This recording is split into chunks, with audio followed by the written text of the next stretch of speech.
Hello friends, welcome back to my channel. তো দেখো, একটা নতুন ভিডিও নিয়ে চলে এসেছে। দেখো, আমি রেডি হয়ে গেছি। তো আমাদের পাশের বাড়িতে অন্নপ্রাশন ছিল, তো ওখানে যাওয়ার জন্য রেডি হয়ে গেছি। তো দেখো, ওরা বাইরেটা এরকমভাবে ডেকোরেশন করেছিল। আর বেবিটাকে দেখো, আর আমাকেও দেখে নাও একটু কেমন লাগছে জানাবে। আর বেবিটাকে দেখো কি কিউট। এই মেয়েটা আমার মেয়ের থেকে 5 ডেজ বড়, মানে 5 দিন আগেও হয়েছিল, 5 দিন পরে আমার মেয়ে হয়েছে। তো এত কিউট বাচ্চাটা, এত কিউট। ওকে আশীর্বাদ করছে, ও চুপচাপ ফটো ভালো করে ক্লিক করছিল। তারপর ফাইনালি মানে অনেকক্ষণ পরে একটুখানি কান্না করেছিল। আর আমাদের মেনুতে যা যা ছিল, এই যে আমরা উপরে চলে এলাম খাওয়ার জন্য। আর মেনুতে যা ছিল হেভি টেস্টি রান্নাগুলো হয়েছিল, মানে খুবই টেস্টি।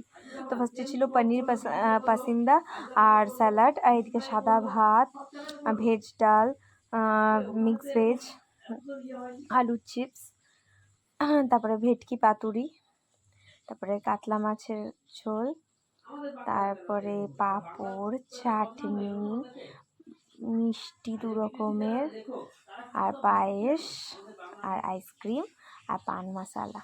তো দারুণ হয়েছিল রান্নাগুলো। বাই।